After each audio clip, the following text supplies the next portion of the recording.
Bien, hermanos, estamos en Hebreos capítulo 13. Hebreos capítulo 13, versículos del 7 al 16. Fue la lectura que hizo el hermano Danca hace un momento. Solamente voy a citar unas cuantas frases de la lectura. Dice: acordaos de vuestros pastores que os hablaron la palabra, considerad cuál haya sido el resultado de su conducta e imitad su fe. No os dejéis llevar de doctrinas diversas y extrañas, porque buena cosa es afirmar el corazón con la gracia. Salgamos pues a él fuera del campamento, llevando su vituperio, y ofrezcamos siempre a Dios por medio de él sacrificio de alabanza. Estas frases que acabo de leer son los imperativos son sobre los cuales vamos a estar meditando el día de hoy. Y el tema, como ya lo mencionó también el hermano Fanor, es deberes cristianos espirituales. Nos acercamos al final de la carta, hermanos, y como es común en la mayoría de las epístolas, la última sección está dedicada a aplicar el contenido de la misma, ¿verdad? Eso lo vimos con Romanos, por ejemplo. Son 11 capítulos destinados a exponer toda la doctrina, toda la teología, y los últimos 5 capítulos están destinados a aplicar o cómo poner en práctica eso que se aprendió. Y aunque la epístola a los Hebreos de por sí ha estado llena de exhortaciones a lo largo de la carta, esta no esperó hasta el final, sino que conforme avanzaba nos daba exhortaciones, advertencias. Sin embargo, claro, de manera más puntual, los últimos 2 capítulos están dedicados a la aplicación.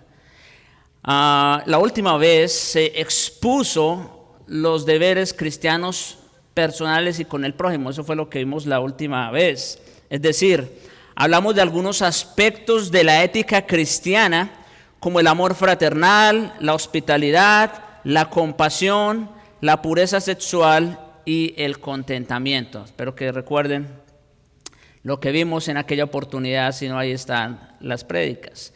Ahora, con la ayuda de Dios, vamos a tratar los deberes cristianos espirituales, o sea, aquellos que tienen que ver más con nuestra responsabilidad como creyentes. Nuestra responsabilidad como creyentes, tanto en lo personal como en lo eclesiástico. Es decir, aquellos que están, bueno, ya lo mencioné, nuestras responsabilidades como creyentes. Y primero, hermanos, vamos a considerar entonces seriamente a los líderes espirituales en el pasado. Segundo, este es nuestro esquema que vamos a seguir, ¿no? Segundo, cómo mantener la pureza doctrinal. Tercero, separación de lo mundano. Y cuarto, ofrecer sacrificios espirituales.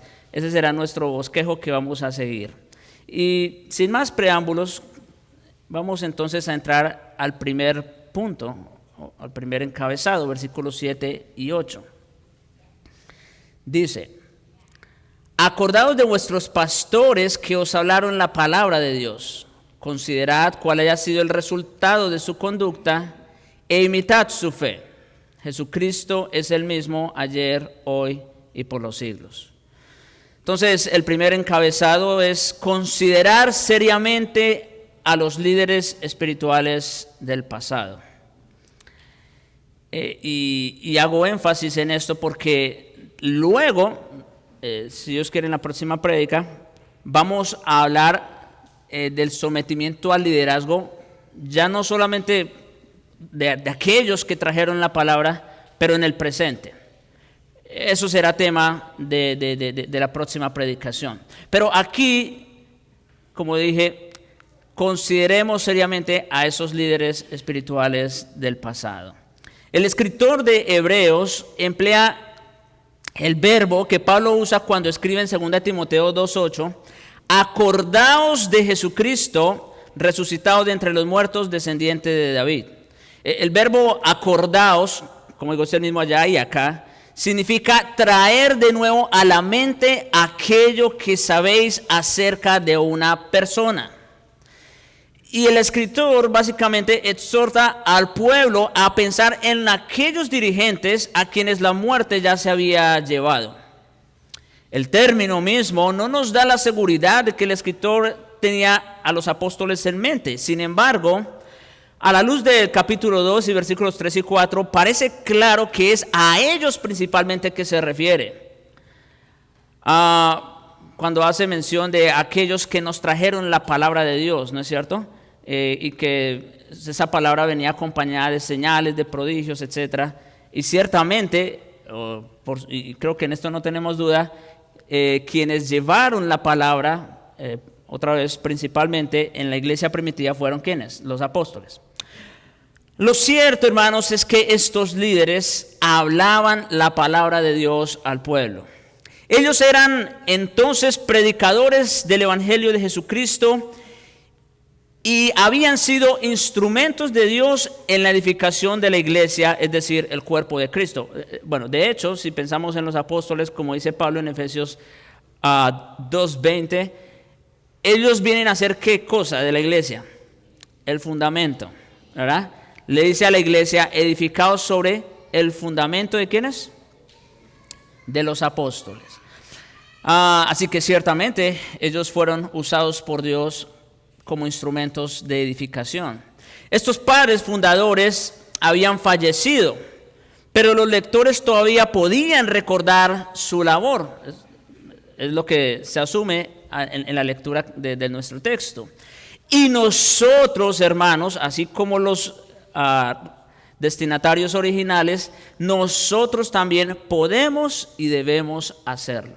O sea, la exhortación es a que ellos recuerden, a que tengan memoria de estos hombres que Dios usó, y para nosotros es exactamente la misma exhortación. Nosotros también podemos y debemos hacerlo. Ahora, pero no solamente dice que recuerden, que los recuerden. Para algunos no es tan fácil recordar, para otros es más fácil, pero no solamente recordar. El siguiente mandato es considerar. Dice el texto, considerad el resultado de su forma de vivir. El verbo considerar significa en realidad mirar una y otra vez, ¿sí? O sea, no solamente tener un pensamiento vago acerca de una persona, no, es mirar una y otra vez, observar cuidadosamente. El escritor insta al pueblo a mirar cuidadosamente la vida de estos dirigentes que vivieron toda su vida y que dieron resultados con respecto a esa vida o al evangelio que ellos mismos predicaron. Observad, dice otra traducción, cómo ellos concluyeron una vida bien vivida. Ciertamente, bueno, está bien, el Señor siempre da líderes en su iglesia como dones a la iglesia, y hay algunos que pues sí, ciertamente son más sobresalientes que otros. Incluso si pensamos en otros pastores que no son de nuestra iglesia, pero que el Señor ha usado, ¿verdad?, para traernos al evangelio, para traernos luz. Pero siempre debemos tener cuidado de ver cómo terminan sus vidas. Porque lo importante no es cómo empiezan, sino cómo terminan. Y bueno, ustedes saben, hemos sido testigos de casos donde eran predicadores prominentes que traían la palabra de verdad, pero no terminaron bien su carrera. Así que aquí el llamado es a observar cómo ellos concluyeron una vida bien vivida. Siempre es mejor mirar a estos héroes del pasado. Y el tercer mandato que tenemos aquí es imitad su fe. Noten, no solamente dice acuérdense de ellos, consideren cuál ha sido el resultado de su vida, cómo concluyeron sus vidas, pero ¿qué más nos dice? ¿O cuál es el tercer mandato aquí? Imitad su fe. Esto es importante. Noten, luego lo vamos a ver, pero allá no se nos dice que imiten la fe de los pastores que tienen ahora, ¿verdad? Claro, ciertamente estamos llamados a ser ejemplo en muchos aspectos de la ley, pero ¿de quiénes se llama o de quiénes se pide que imitemos su fe? De aquellos que concluyeron bien su vida, porque en ellos sí podemos tener certeza de que corrieron bien la carrera. En los que tenemos en el presente, no. Bueno, el Señor nos guarde de mantenernos fieles hasta su venida, pero ciertamente de quienes sí podemos mirar con toda seguridad que concluyeron bien su carrera, fue de aquellos que ya pasaron a la presencia del Señor.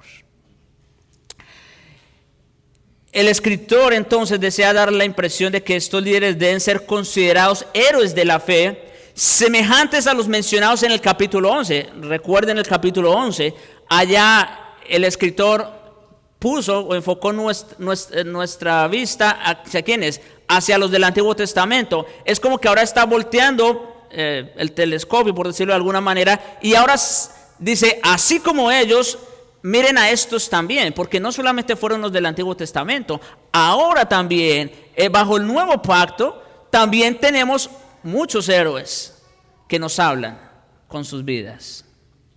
E imiten su fe, sigan sus huellas. No se nos dice ahora si estos dirigentes sufrieron martirio o no precisamente, o sea, ese no es el punto, ¿no? Eso no es lo importante. Los lectores de la epístola debían imitar su fe en todo caso. La fe, hermanos, es de suma importancia. Y como alguien ha dicho, es más fácil contemplar y admirar la feliz muerte de los hombres piadosos que imitar la fe por la cual ellos llegaron a la muerte. Sí, porque uno pudiera leer Los Mártires de Fox o cualquier otro libro que nos narra de esas historias, de cómo murieron estos hombres piadosos, y eso pues nos estremece en cierta manera. Pero como dice aquí, es más fácil admirar y contemplar esa muerte que imitar la fe por las cuales ellos llegaron a la misma. Ahora, 3 veces en este capítulo, el escritor enfatiza la palabra dirigente, pastores, líderes. En el versículo 7, que es en el que estamos, acordaos de vuestros dirigentes. En el versículo 17, obedeced a vuestros dirigentes. Y en el 24, saludad a todos vuestros dirigentes.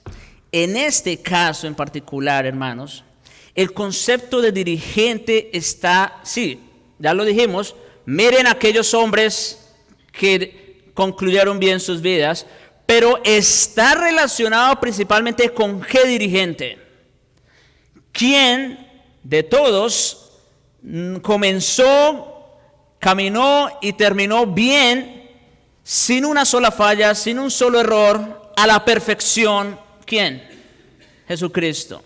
Por eso es que, miren, ustedes miran el texto, dice, acordado de vuestros pastores que os hablaron la palabra, considerad cuál ha sido el resultado de su conducta e imitad su fe.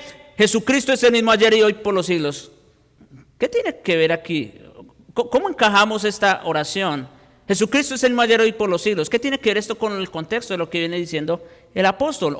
Precisamente lo que está diciendo es que Jesucristo es el dirigente por excelencia. Es a Él de quien debemos recordar, de quien debemos tener memoria principalmente. Es de Él a quien debemos considerar el resultado de su conducta, y es de Él principalmente a quien debemos imitarlo. ¿Sí? Él es el dirigente por excelencia. Y en un mundo de rápidos cambios, nada parece confiable y permanente.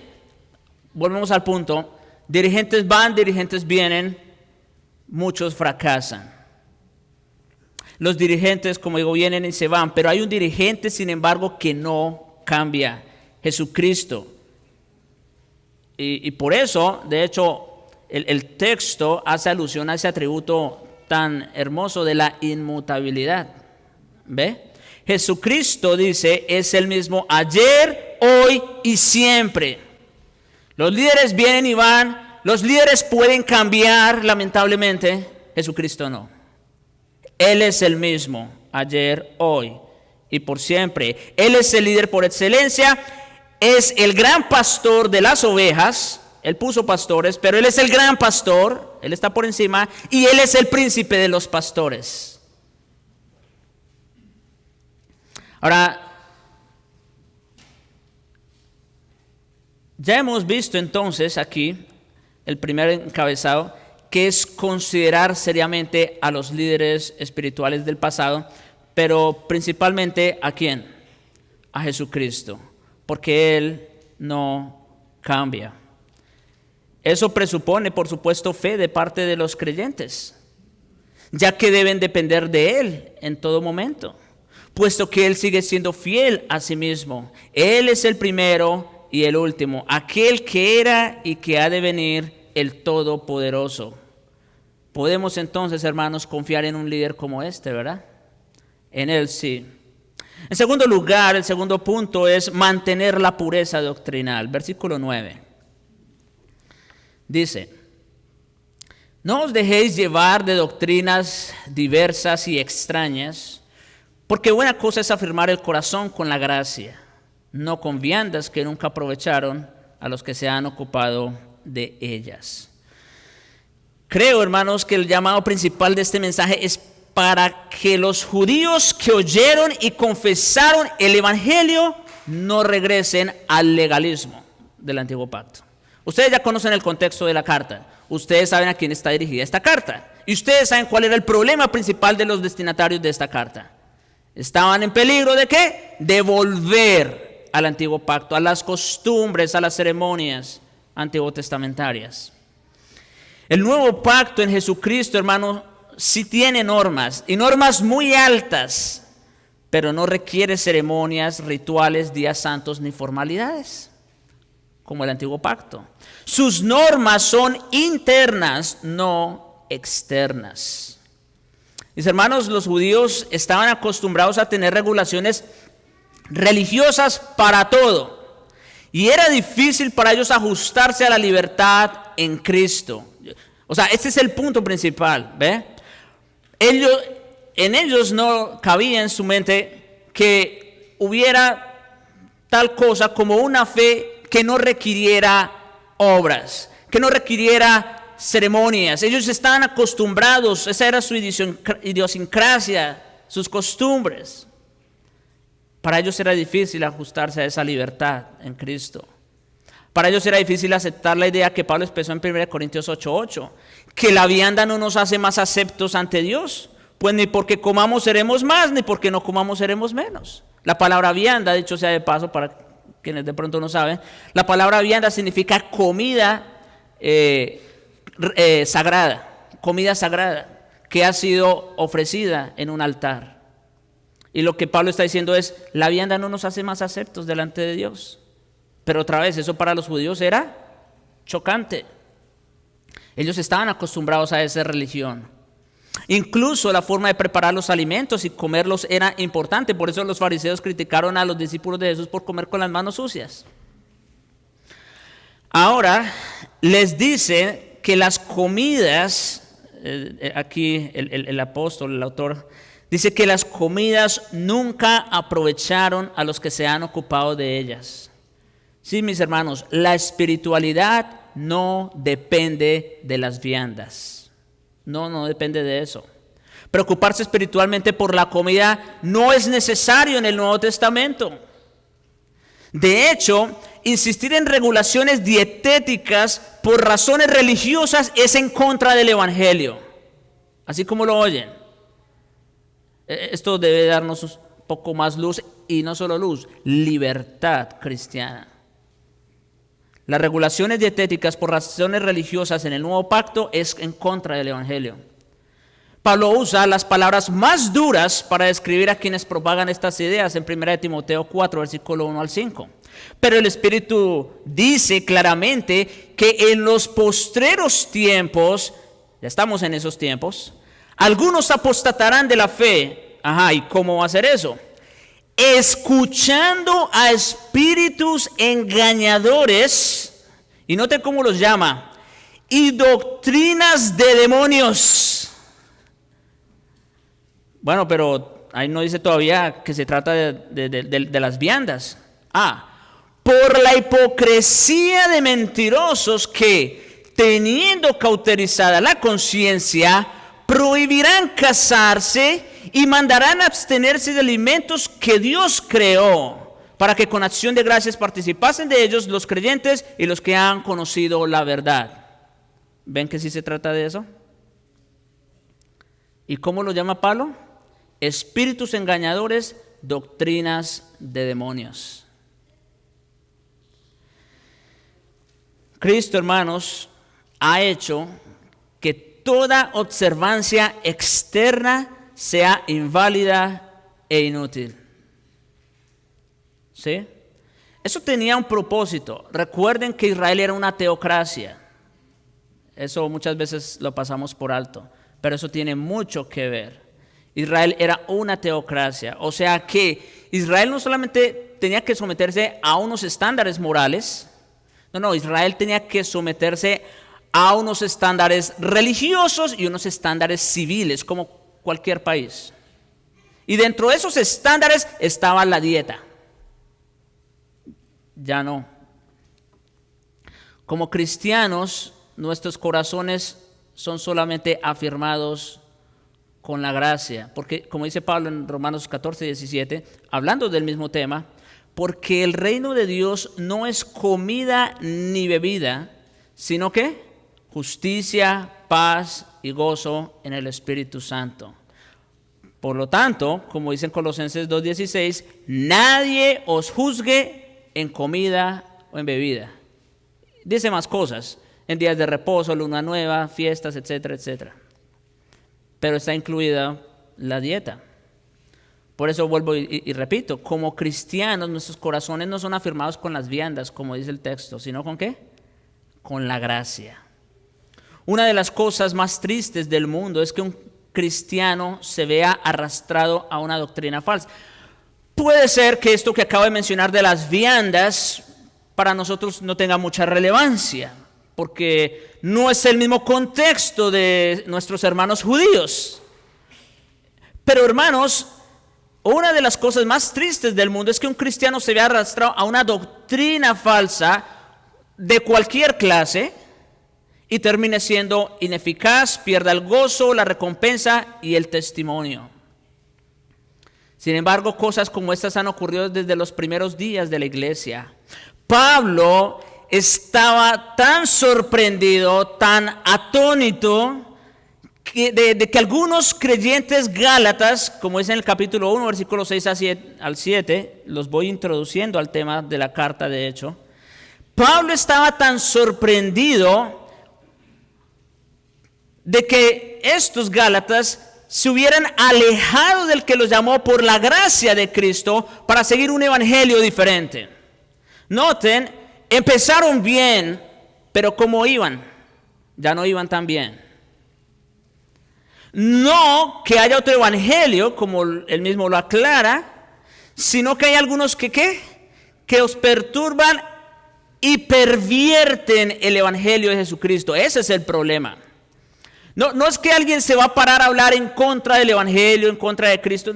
Eso quizás, y primero Dios, eso no lo vamos a ver aquí. Pero sí puede pasar que alguien pervierta el evangelio de Cristo. A veces los falsos maestros son amables, caen bien, por lo general suelen ser así. Y quizás hasta son sinceros. Es difícil creer que enseñarían algo falso o engañoso, pero debemos juzgar la doctrina por la palabra de Dios, no por la apariencia o personalidad de quien lo enuncia. De ahí, hermanos, la importancia otra vez de no poner nuestra mirada y nuestra confianza en los hombres. Hago así porque yo me estoy incluyendo. No me miren a mí. ¿A quién o en dónde es que debemos mirar? Y saber que realmente es un ministro del Señor en la palabra de Dios. En la palabra de Dios. Porque como dice el mismo apóstol Pablo en el versículo 8 de Gálatas 1, mas si aún nosotros, ¿ven que él se está incluyendo? Por eso yo me apunto también a mí. Si aún nosotros o un ángel del cielo, os anunciaré otro evangelio diferente del que os hemos anunciado, o sea, ¿qué?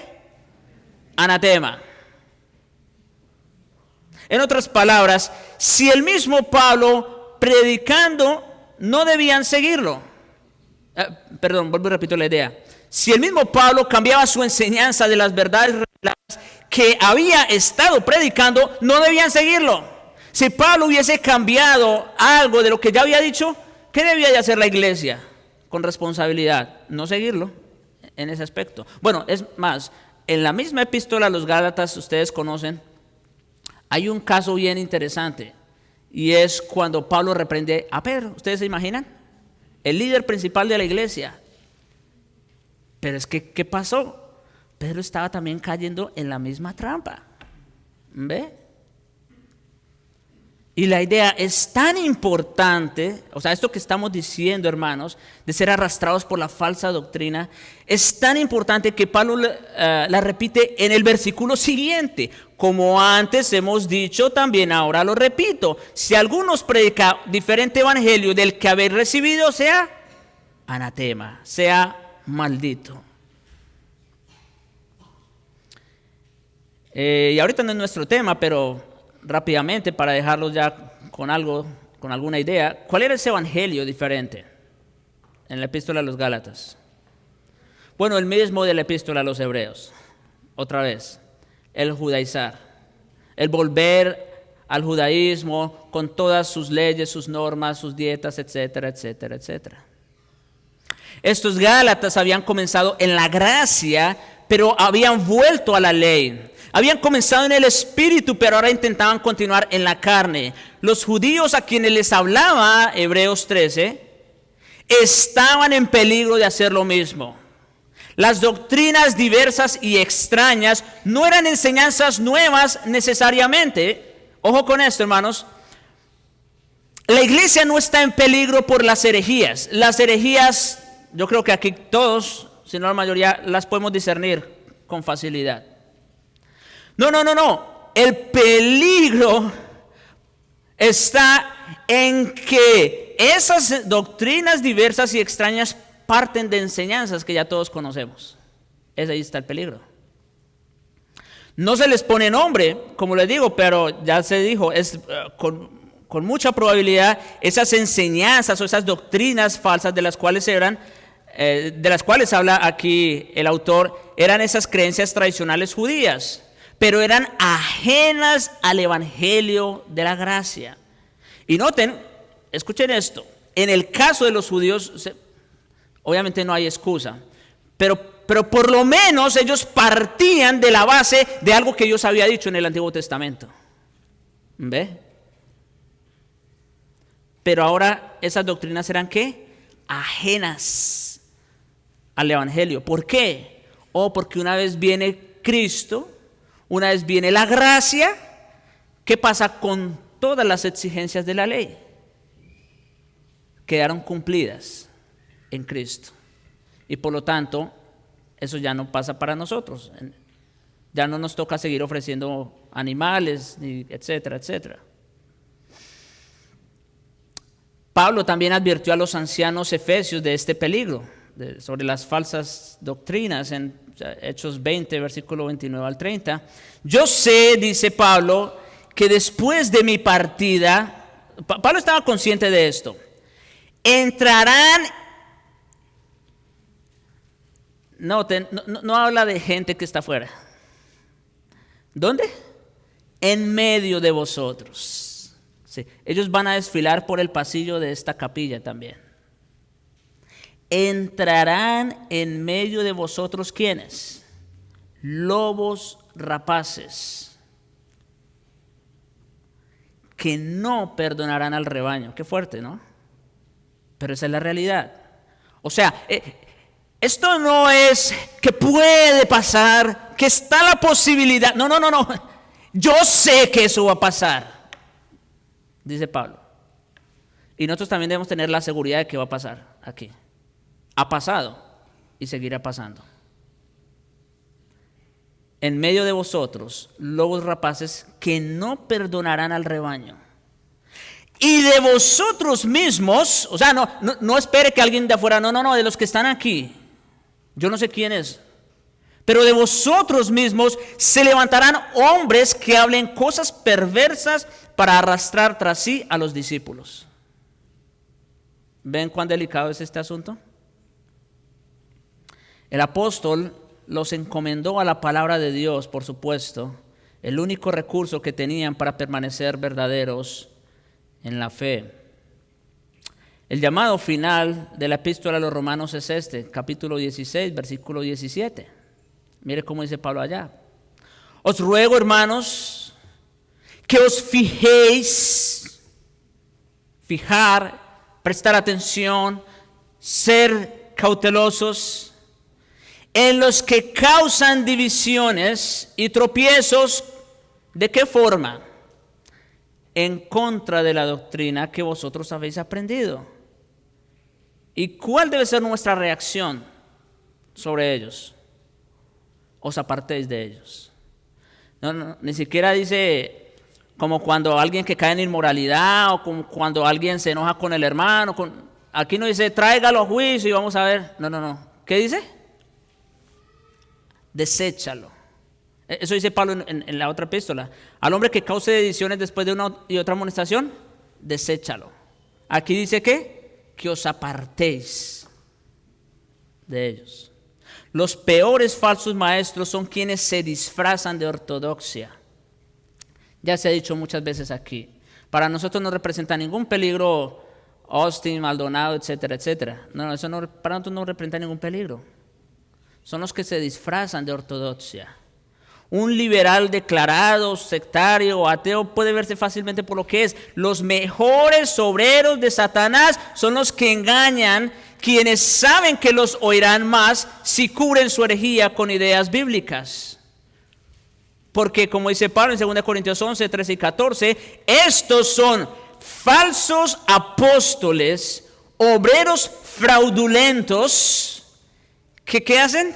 Se disfrazan como apóstoles de Cristo.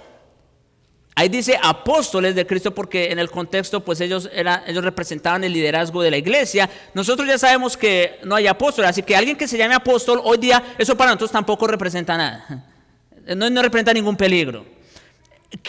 ¿A quiénes Dios ha dejado ahora para la iglesia como líderes? A los pastores. Así que esa palabra apóstol pudiéramos cambiarla por pastor también.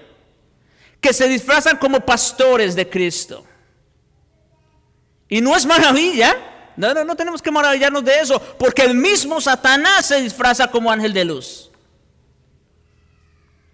El blanco principal de Satanás es la iglesia, hermanos. Él no necesita pervertir al mundo porque el mundo ya está pervertido. Ya está de su lado. A quien intenta hacerle daño por todas partes es a la iglesia.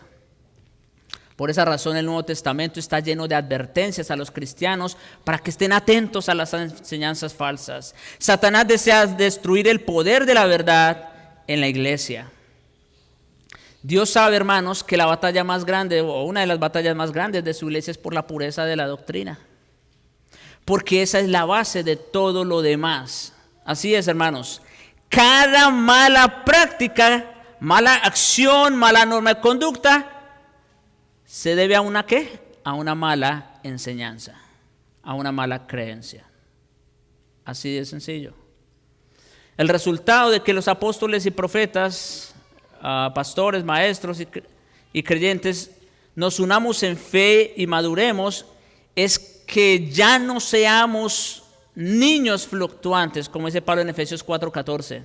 Ya no seamos como un niño que se deja llevar para donde quiera que lo lleven. No. Eso no debe ser con nosotros. Ya no seamos niños fluctuantes, llevados por doquiera de todo viento de doctrina, por estratagema de hombres, que para engañar emplean con astucia las artimañas del error. Lamentablemente, hay muchos que todavía son como un niño de 2 años. Cualquier cosa que parezca comida se lo meten a la boca. Lamentablemente eso es así. Una iglesia que no tiene una doctrina sana es inestable y vulnerable. como cuerpo y como cristianos individuales, no podemos estar firmes en Cristo a menos que nos nutramos con las palabras de la fe y de la buena doctrina. En tanto los creyentes sean inmaduros, la falsa doctrina sigue siendo un peligro importante. Número 3, separarse de lo mundano. Versículos 10 al 14. Tenemos un altar del cual no tienen derecho de comer los que sirven al tabernáculo, porque los cuerpos de aquellos animales cuya sangre a causa del pecado es introducida en el santuario por el sumo sacerdote, son quemados fuera del campamento. Eso es importante. Por lo cual también Jesús, para santificar al pueblo mediante su propia sangre, padeció fuera de la puerta. Salgamos pues a él fuera del campamento, llevando su vituperio, porque no tenemos aquí una ciudad permanente, sino que buscamos la porvenir. Estos versículos, hermanos, están quizás entre los más difíciles de la carta y están sujetos a múltiples interpretaciones y aplicaciones. Pero trataremos de ser lo más precisos a la luz de su contexto. Muchos cristianos creen que el altar mencionado aquí es literal y que se refiere a los altares en los cuales hoy adoran los creyentes. Estos intérpretes sostienen, por ejemplo, que el derecho de comer se refiere a la Santa Cena. Pero la pregunta es, ¿y quiénes serían los que sirven en el tabernáculo? ¿Quiénes no tienen derecho a comer? Y el versículo 11 también habla de los cuerpos de aquellos animales cuya sangre a causa del pecado es introducida en el santuario por el sumo sacerdote. Así que difícilmente esto puede referirse a la adoración cristiana. Algunos otros creen que la referencia es a un altar celestial, como el referido en Apocalipsis 6. Pero de nuevo, ¿quiénes son los que no tienen derecho a comer de allí? Y en cualquier caso, no hay sacrificio de animales ya, ni se comen en el altar celestial. Otros creen que el altar es Cristo en el sentido figurado, cuyo cuerpo debemos comer y cuya sangre debemos beber, como dice el Señor en Juan 6. Eso es verdad.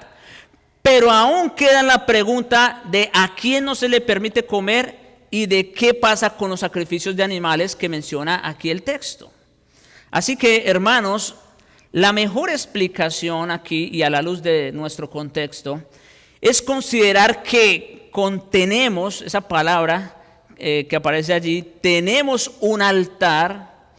El autor se refiere a sus compatriotas judíos, es decir, los judíos tenemos un altar. Recuerden que cuando el apóstol escribe esta carta, todavía estaba en pie el templo judío.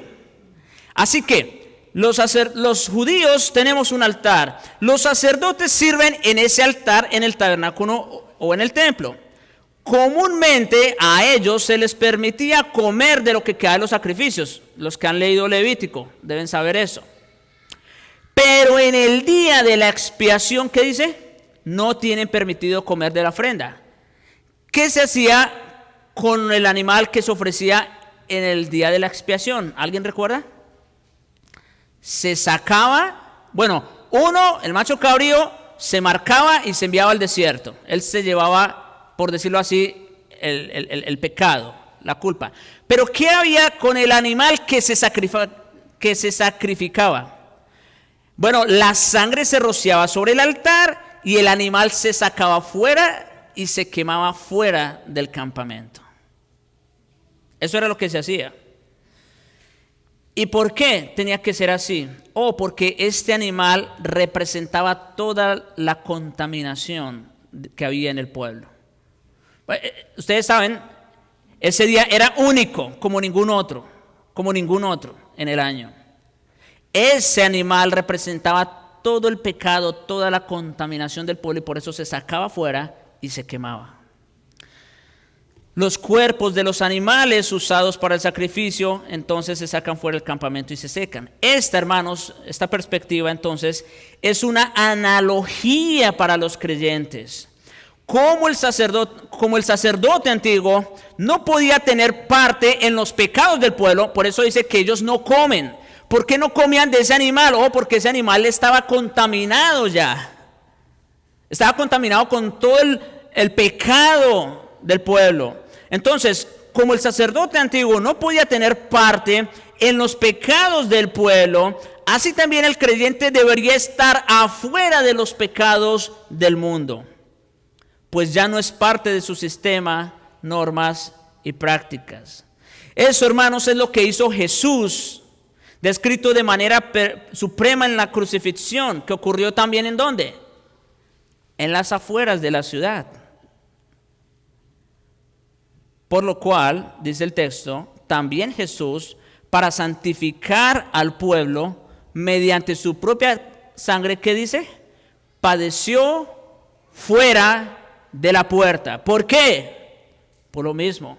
Porque Él en ese momento fue cargado con todo nuestro pecado, con toda nuestra impiedad, con toda nuestra maldad, y tenía que ofrecerse afuera.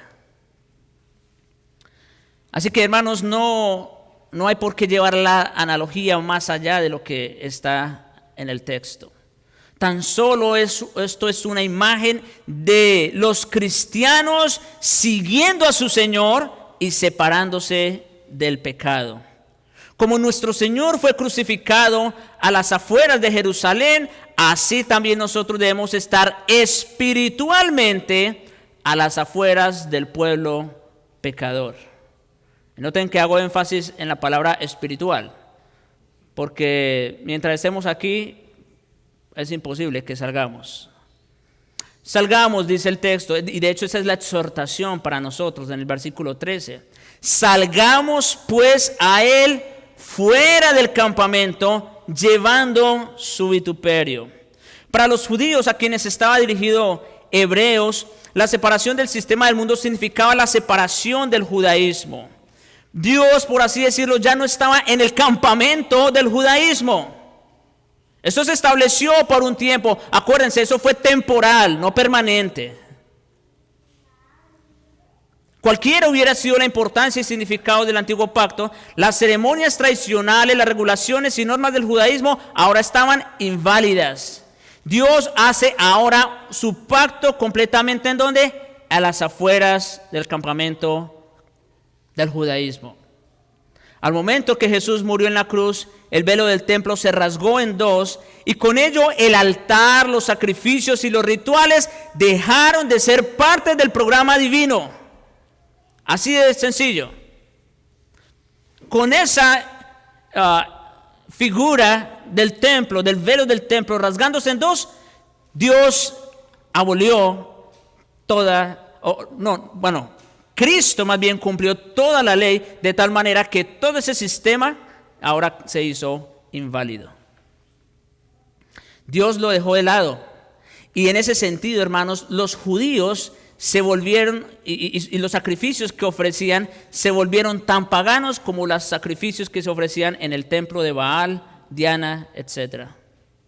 El cristiano judío no tiene más derecho a asir del judaísmo que el que tiene un gentil cristiano para adorar a Júpiter o cualquier otro dios. Esa es la situación actual. Y el punto práctico es que como cristianos debemos estar dispuestos a salirnos del sistema. Otra vez, quizás nuestra lucha no sea con volver al judaísmo, porque pues ese no ha sido nunca nuestra tradición, ¿verdad? Pero sí, como creyentes debemos estar dispuestos a salirnos del sistema, a cargar el vituperio de Cristo y la vergüenza que cargó Cristo en su sacrificio por el pecado y vivir el rechazo de los hombres.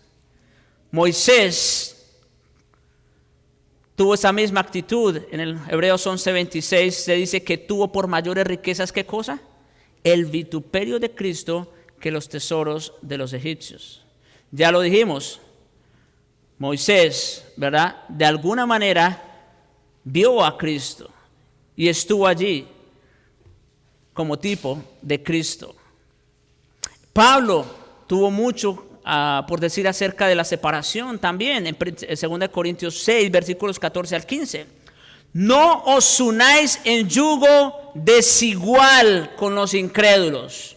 Esa palabra yugo no está estrictamente relacionada con una pareja, con un matrimonio. Claro, por supuesto que aplica principalmente a ellos, porque es con la persona que más comparte a alguien. Pero esa palabra yugo en realidad se puede referir a cualquier relación que podamos tener con los incrédulos. ¿Y por qué? Dice, porque ¿qué compañerismo tiene la justicia con la injusticia? Pablo incluso aquí está apelando a la lógica sencilla. Dice, ¿por qué no debes tener o estar en relaciones con yugo desigual? Porque ¿qué compañerismo tiene la justicia con la injusticia? ¿Y qué comunión la luz con las tinieblas? ¿Y qué concordia Cristo con Belial? ¿O qué parte el creyente con el incrédulo? Los cristianos, hermanos, no tienen nada en común con el sistema del mundo y por lo tanto están llamados a separarse de este. Otra vez, vale la pena hacer la reflexión, ¿cuál es nuestra relación con el mundo, con la gente del mundo? Porque muchas veces parecemos ser más hermanos del mundo que de los creyentes. La separación del sistema, por supuesto, no significa separación de los incrédulos en el sentido de nunca tener contacto con ellos, por supuesto. Tampoco significa que intentamos escapar del mundo volviéndonos monásticos, ¿no? Apartándonos por allá. En lo que a separación se concierne, el mundo es una actitud, una orientación, no un lugar. Mientras estemos en la carne, llevaremos algo del mundo donde quiera que vayamos. Podemos apartarnos lo más lejos posible de la sociedad y todavía llevar el mundo adentro. ¿Sí? Así que lo mundano no es solamente el hecho de tener contacto físico con la gente de afuera. Es más una actitud, como les digo, una orientación.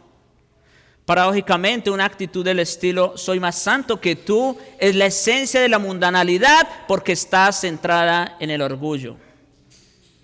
Y de estas actitudes y hábitos mundanos es que debemos estar separados. Jesús describió nuestra relación apropiada con el mundo en esa oración sacerdotal en Juan 17, versículos 15 al 18. Mire cómo dice el Señor allá. No ruego que los quites del mundo, sino que los guardes del mal. ¿Oyeron eso? Mientras estemos en carne, no es posible la separación física con los incrédulos.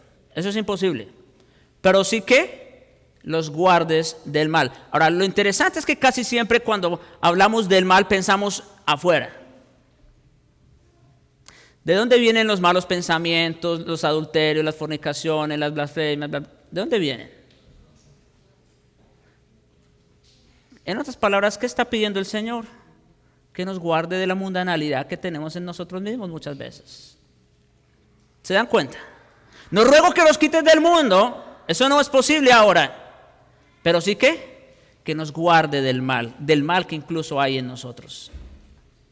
No son del mundo, como tampoco yo soy del mundo. Santifícalos, es en ese contexto que el Señor pide la santificación para el creyente. Santifícalos en tu verdad, tu palabra es verdad.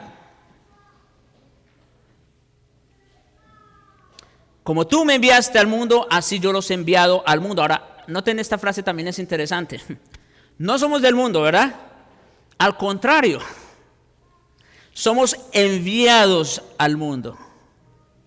¿Ven? No estamos llamados a alejarnos de la sociedad, al contrario, estamos llamados a ir entre ellos. ¿Y por qué? Bueno, Dios nos envía al mundo físico, el mundo donde viven las personas. Y de lo que debemos separarnos es del sistema, de la forma en que las personas del mundo viven. Usted no tiene que participar activamente en el sistema para ser parte de eso. Querer hacer las cosas del mundo es tan mundano como hacerlas. Sí. Usted puede que no viva un estilo de vida inmoral, un estilo de vida dejado, pecaminoso, pero si en su interior, si usted todavía sigue deseando aquellas cosas, es tan mundano como hacerlas. Querer las cosas del mundo es tener el corazón en el mundo, no importa en dónde esté su cuerpo. Si usted está sentado aquí en la iglesia, pensando qué impresión está provocando en otros adoradores, en ese momento y medida usted está en el mundo, no importa cuán espiritual sea el servicio de adoración. Otra vez, porque la mundanalidad no está afuera. La mundanalidad muchas veces está aquí. Y número 4, ya hablamos de considerar seriamente los líderes del pasado. Hablamos también de, el segundo punto, mantener la pureza doctrinal. Hablamos de separarnos de lo mundano. Y número 4, más breve, ofrecer sacrificios espirituales. Versículos 15 al 16. Así que ofrezcamos siempre a Dios, por medio de Él, sacrificio de alabanza, es decir, fruto de labios que confiesan su nombre. Y de hacer bien y de la ayuda mutua no os olvidéis, porque de tales sacrificios se agrada Dios. El sacrificio era extremadamente importante para el judío. Era la provisión divina para limpiar el pecado bajo el antiguo pacto. Ustedes ya saben. Eso fue lo que Dios proveyó temporalmente, ¿verdad? Para cubrir el pecado. Sin duda, muchos cristianos judíos se preguntaban si Dios requería algún tipo de sacrificio bajo el nuevo pacto. Ok, está bien. Tenemos claro que ya no tenemos que seguir ofreciendo todos esos sacrificios, ¿verdad? Pero ¿hay algún sacrificio todavía que hacer? Sabían que Cristo había ofrecido el único sacrificio por el pecado, pero estaban acostumbrados a muchos tipos de sacrificios y quizá Dios exigiera alguna ofrenda, algún sacrificio para los cristianos. ¿Y saben cuál es la respuesta? Sí. El autor les dice que sí, hay un sacrificio. Es un sacrificio de alabanza y de buenas obras en su nombre. Ese es el sacrificio que ahora Dios exige. No en la forma de un rito o ceremonia, sino de palabra y de obra. Con nuestra alabanza a Él y nuestro servicio a otros. En palabra, Dios, hermanos, ya no quiere sacrificios de granos o animales. Solamente quiere sacrificio de alabanza, es decir, fruto de labios que confiesan su nombre.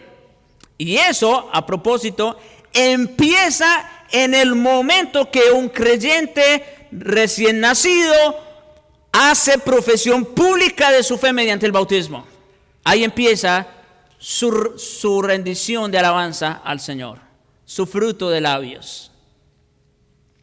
Los salmistas conocían bien este tipo de sacrificio.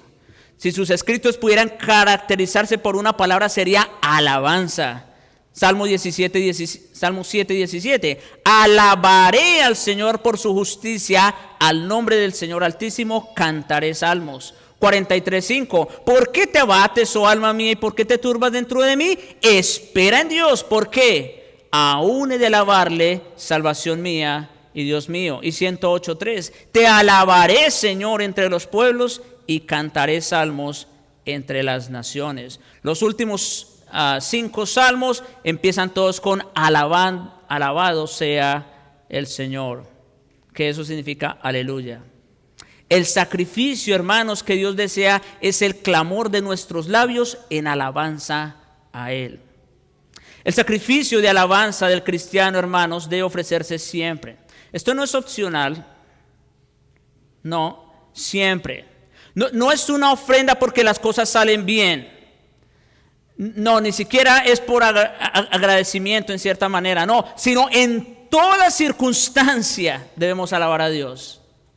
Como dice Pablo en 1 Tesalonicenses 5:18, dad gracias a Dios en todo. Otra vez, no solo en las cosas buenas, no solo cuando nos va bien. ¿Cuándo debemos rendir alabanza a Dios? En todo tiempo y en toda circunstancia.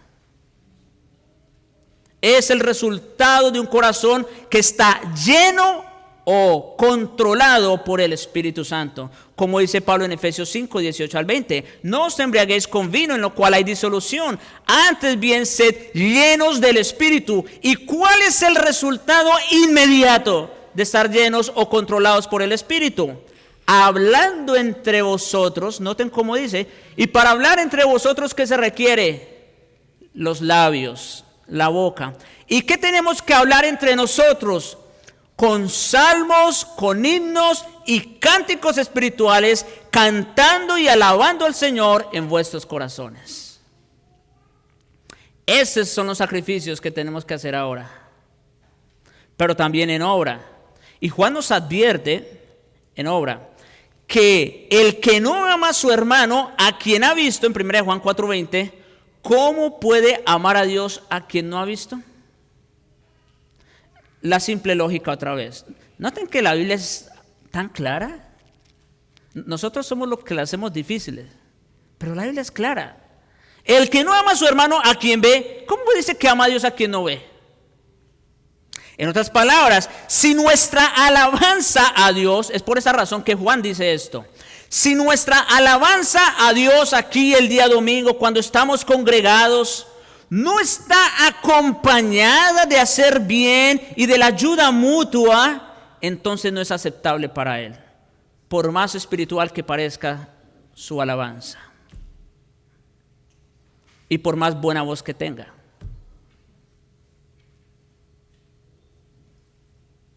La adoración requiere acciones que honren a Dios. Isaías hizo esta advertencia similar a Israel en el capítulo 58, versículo 3. Y el pueblo le pregunta a Dios, ¿por qué ayunamos y no hiciste caso?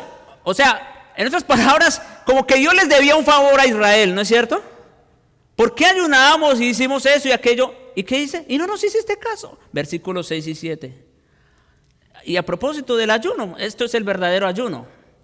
No es más bien el ayuno que yo escogí, escuchen, desatar las ligaduras de impiedad, soltar las cargas de opresión y dejar libres a los quebrantados y que rompáis todo yugo. No es que partas tu pan con el hambriento y a los pobres errantes albergues en casa, hospitalidad. Que cuando veas al desnudo lo cubras y no te escondas de tu hermano.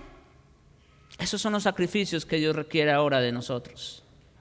La alabanza a Dios en palabra y obra son inseparables. Hay un himno, todavía no lo sabemos aquí, pero que dice: ¿y cómo puedo yo orar resentido con mi hermano? Dios no escucha la oración si no estoy reconciliado. Esa es la realidad, hermanos. No esperen venir a presentar ofrendas a Dios, alabanzas a Dios, si no unes eso, si no estás ligado al amor del hermano. Porque entonces Dios no va a ver como aceptable ese sacrificio. Va a ser tal cual la ofrenda de Caín,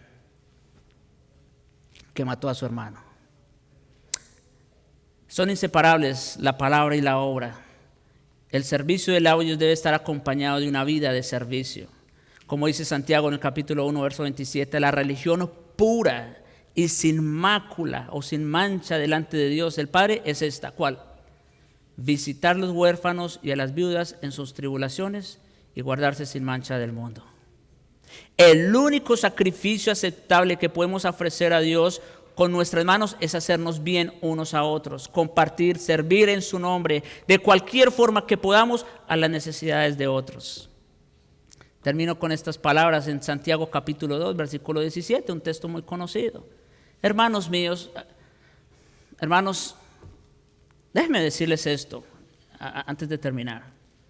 Yo presiento muchas veces que mientras uno está predicando, dice, qué bueno, qué buen mensaje. O quizás, qué bueno que pues yo no soy así. O qué pesar que no vino fulanito. Hermano, permítame decirles esto con toda honestidad. Estas palabras no son para fulano, mengano, sutano. Esas palabras son para ustedes. Ustedes que están aquí. No las dejen ir, no las dejen pasar. Son para ustedes que están aquí. Hermanos míos, ¿de qué aprovechará? Oigan esto, ¿de qué aprovecha? ¿Qué provecho hay? Si alguno dice que tiene fe y no tiene obras, más sencillo no se puede. ¿Podrá la fe salvarle? Y noten lo que dice, para que entendamos de qué obras está hablando Santiago. Y si un hermano o una hermana están desnudos y tienen necesidad del mantenimiento de cada día, y alguno de vosotros les dice, id en paz, calentaos, saciaos, el Señor te ayude, vamos a orar por ti. Claro que vamos a orar por él, pero eso no es suficiente. Él no se va a calentar con una oración. Y no se le va a quitar el hambre deseándole buenas cosas. ¿De qué aprovecha si no le dais las cosas que son necesarias para el cuerpo? Así también la fe, si no tiene obras, ¿qué? Y Juan dice, pero el que tiene bienes en este mundo y ve a su hermano tener necesidad y cierra, noten qué expresión tan fuerte, cierra contra él su corazón, ¿cómo mora el amor de Dios en él? Hijitos míos, no amemos de palabra, es muy fácil hablar, es muy fácil pararse y cantar, no hablemos de palabra ni de lengua, sino como de hecho y en verdad. Oremos. Padre bueno y misericordioso, una vez más nos has hablado. ¿Y qué diremos, Señor? Perdónanos. Perdónanos por nuestra impiedad, por querer vivir tan cómodamente en este mundo,